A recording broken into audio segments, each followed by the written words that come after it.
Olá pessoal, a paz do Senhor, Deus abençoe a sua vida, a sua família. Nós estamos começando mais um programa Rômulo Tavares, um programa de Deus para abençoar você e a sua família.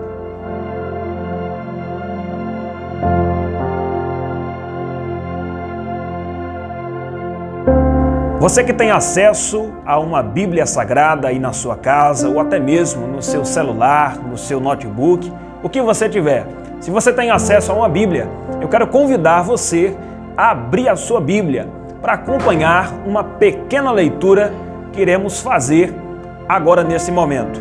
No livro de Mateus, é o primeiro livro do Novo Testamento, livro de Mateus, capítulo 8. É uma passagem, um episódio, um texto muito conhecido por todas as pessoas. Mateus, capítulo 8 e o verso de número 23. Tem por título Jesus acalma a tempestade. Eu creio que hoje Deus irá falar com você que está assistindo, que está acompanhando a nossa programação aqui na TV Jucurutu, tanto pelo Facebook como pelo YouTube. Mateus capítulo 8, verso 23, nós iremos fazer uma leitura nesse momento. Diz assim a palavra de Deus: entrando ele no barco, seus discípulos o seguiram. De repente, uma violenta tempestade abateu-se sobre o mar, de forma que as ondas inundavam o barco. Jesus, porém, dormia. Os discípulos foram acordá-lo clamando: Senhor, salva-nos, vamos morrer. Ele perguntou: por que vocês estão com tanto medo, homens de pequena fé? Então ele se levantou e repreendeu os ventos e o mar, e fez-se completa bonança. Os homens ficaram perplexos e perguntaram: quem é este que até os ventos e o mar lhe obedecem? Um texto fantástico, um texto maravilhoso. E nesse dia eu quero compartilhar algumas lições que podemos tirar deste episódio, deste fato verídico que aconteceu e está registrado na Bíblia Sagrada. Jesus acalmando a tempestade. Primeira coisa que eu quero relatar com você que está assistindo é que os discípulos que andavam com Jesus, os discípulos que caminhavam, que seguiam a Jesus, eles foram criados, foram ensinados a pescar no famoso mar da Galileia. Os discípulos foram criados, foram educados, ensinados em uma região do mar da Galileia, e por se tratar desta região, os discípulos sabiam pescar. E um fato que me chama muita atenção é que eu ainda não conheço, se existe, eu ainda não conheço nenhum pescador que pesca, obviamente, e que não sabe nadar. Geralmente, todo pescador, no mínimo, ele sabe nadar. Eu quero acreditar que todos os discípulos que eram pescadores, com certeza sabiam nadar. Porque desde a sua infância, desde a sua fase de criança, de adolescente, eles já pescavam no mar da Galileia. Eles já tinham a prática da pesca em suas vidas. Mas observe isso.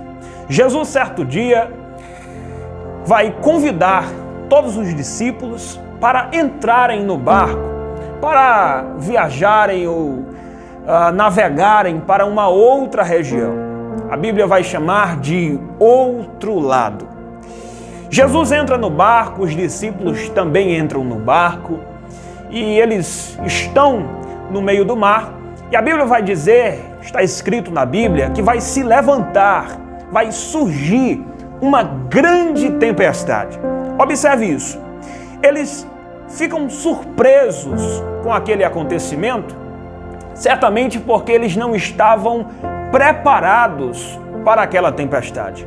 Eles já conheciam o mar da Galileia já era familiar para eles. Eles não estavam no mar pela primeira vez. Lembre-se que eu falei que desde a infância eles estavam já pescando no mar da Galileia.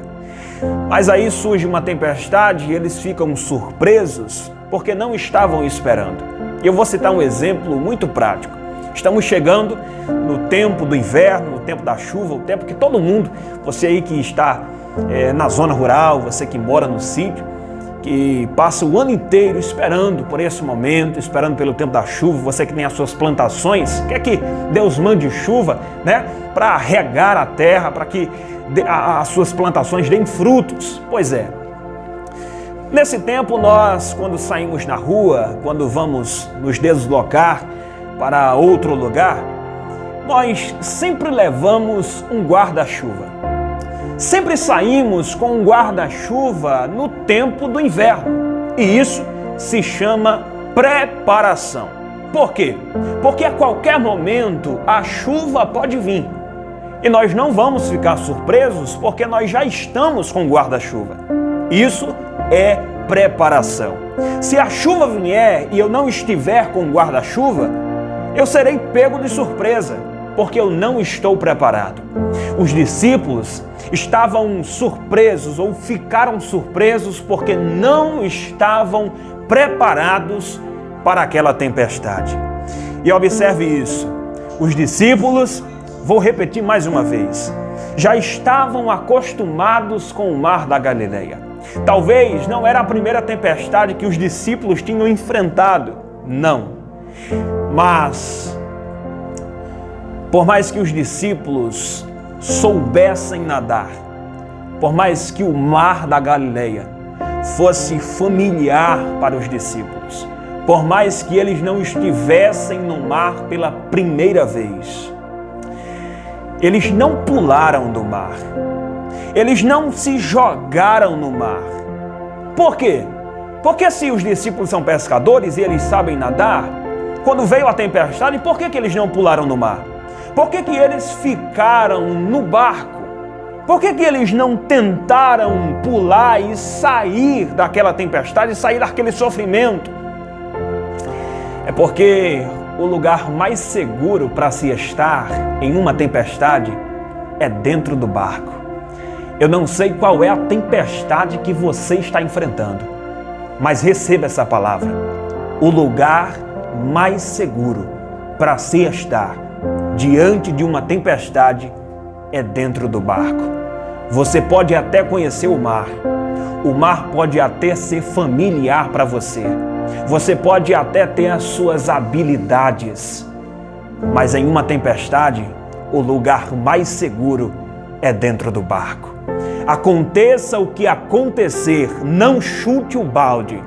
Como nós do Nordeste estamos acostumados a falar, não chute o pau da barraca. Sabe por quê? Porque você precisa permanecer dentro do barco. Haja o que houver, aconteça o que acontecer, não largue tudo, não chute o balde, não se desespere, não pense que por você conhecer o mar você vai sair de boa, nadando tranquilamente, porque o lugar mais seguro para se estar na tempestade é dentro do barco. Não largue o barco, não pule do barco, não desista do barco, permaneça dentro do barco. Por quê? Porque dentro do barco é o lugar aonde Jesus está. O lugar mais seguro para se estar é dentro do barco, porque Jesus está nele. Receba essa outra palavra e essa outra lição. O lugar mais seguro da vida é o lugar onde está a presença de Jesus. Mas vamos voltar um pouquinho aqui e vamos pensar como que os discípulos supostamente pensariam se soubesse antes de entrar no barco que haveria uma tempestade. Mas como assim? Jesus é o Deus que é onisciente. Onisciente é aquele que sabe de todas as coisas. Eu só sei o dia de hoje, eu só sei o agora. O amanhã só a Deus pertence. Jesus já sabia que aconteceria aquela tempestade, mas mesmo assim ele disse: vamos para o outro lado, vamos atravessar o mar. Os discípulos não sabiam. E acredite, se os discípulos soubessem que haveria aquela tempestade, os discípulos nunca teriam entrado naquele barco. Receba essa outra lição. Às vezes, Jesus não vai revelar a tempestade que está por vir. Às vezes, Jesus não vai revelar o sofrimento que está por vir. Porque se Ele revela, você não entra no barco.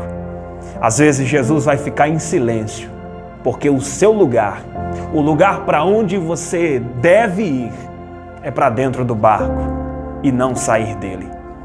Eu não sei o sofrimento que está por vir na sua vida, mas enquanto estivermos nessa terra, será uma vida de sofrimento.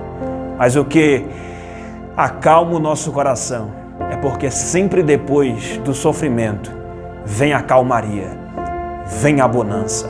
Hoje você só vê a tempestade, mas Jesus, que conhece todos os dias da sua vida, já está vendo a sua chegada lá do outro lado. Sabe por que é que você não pode deixar de entrar no barco? Sabe por que é que você não pode deixar de andar com Jesus? É porque nós somos muito limitados e nós estamos sujeitos a parar diante de qualquer tempestade. Eu quero dizer para você que está me ouvindo e me assistindo, me acompanhando: a tempestade que está sobre a sua vida não vai lhe parar. O ano de 2020 foi uma das maiores provas que as dificuldades dessa vida não conseguem lhe parar. Sabe por quê? Porque Deus está com você. As pessoas à sua volta podem estar desesperadas, mas você hoje vai manter a calma, vai descansar na presença de Deus, porque hoje você ouve Deus falando: eu estou contigo neste barco, eu estou contigo nesta tempestade. Não se desespere, porque tem coisas que não é você, tem coisas que não é a sua habilidade que vai fazer, não é o seu conhecimento que vai resolver, tem coisas que é só Deus que resolve. Qual é o segredo? Qual é o segredo para essa tempestade ser acabada? Qual é o segredo para essa tempestade se acalmar? É você clamar por Jesus. Faça como os discípulos. Clame por Jesus. Os discípulos olhavam para Jesus e está escrito aqui na Bíblia que Jesus estava dormindo.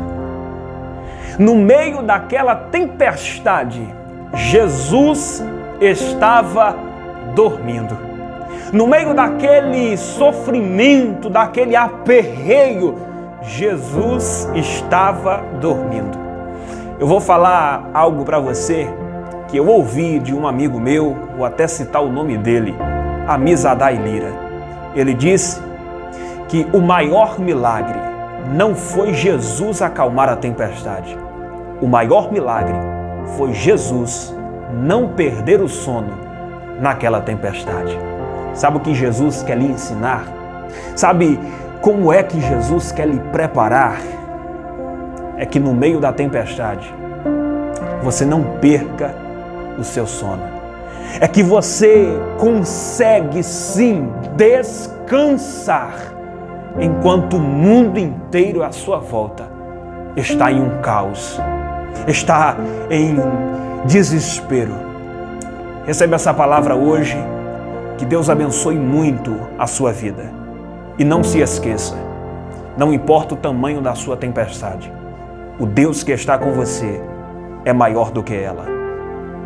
Se o seu inimigo levanta uma tempestade para tentar destruir a sua vida, Deus se levanta para te dar livramento. O mundo não vai parar nem sequer um momento de ter guerra, de ter sofrimento, de ter aflição. Mas Jesus disse: tende bom ânimo, porque eu venci o mundo. E se Deus está com você, acredite, você é um vencedor. Nesse momento eu quero convidar a você a estender as suas mãos, porque eu quero orar pela sua vida e eu quero acreditar que hoje, nesse dia, nesse momento, Jesus vai visitar a sua casa e a sua família e vai lhe dar vitória. Vamos orar comigo. Senhor, eu quero apresentar a todas as pessoas nesse momento que ouviram a esta programação, que receberam essa palavra. A minha oração é muito simples. A minha oração é humilde. A minha oração, Jesus, é para que o Senhor dê livramento a essa pessoa que hoje está sofrendo uma tempestade. A essa pessoa que olha para um lado e para o outro e não vê nada. Que hoje o Senhor venha dar visão a ela, para que ela possa enxergar que o Senhor está no barco. Que o Senhor é o Deus que acalma o nosso sofrimento, é o Deus que acalma a nossa vida. Que aonde houver guerra, haja paz a partir de agora. Casamento que estão a um passo de serem desfeitos, de serem destruídos, que o Senhor renove, que o Senhor restaure a aliança. Famílias que estão divididas, que o Senhor venha chegar com providência, unindo essas famílias novamente, pelo poder da palavra do Senhor. Pessoas que estão desempregadas e têm seus filhos para alimentarem, têm suas esposas para alimentarem, têm suas dívidas para pagarem, que o Senhor abra as portas a partir de hoje, porque o Senhor é o Deus que abre e ninguém fecha, e fecha e ninguém abre. É este Deus que nós cremos, é neste Deus que nós depositamos a nossa confiança, e é neste Deus que nós entregamos todas as nossas causas, na certeza que o Senhor chegará com solução para a nossa vida. Em nome de Jesus, amém. Que Deus abençoe você e eu espero você aqui na nossa próxima programação. Deus abençoe, essa é a TV Jucurutu e este é o programa Rômulo Tavares.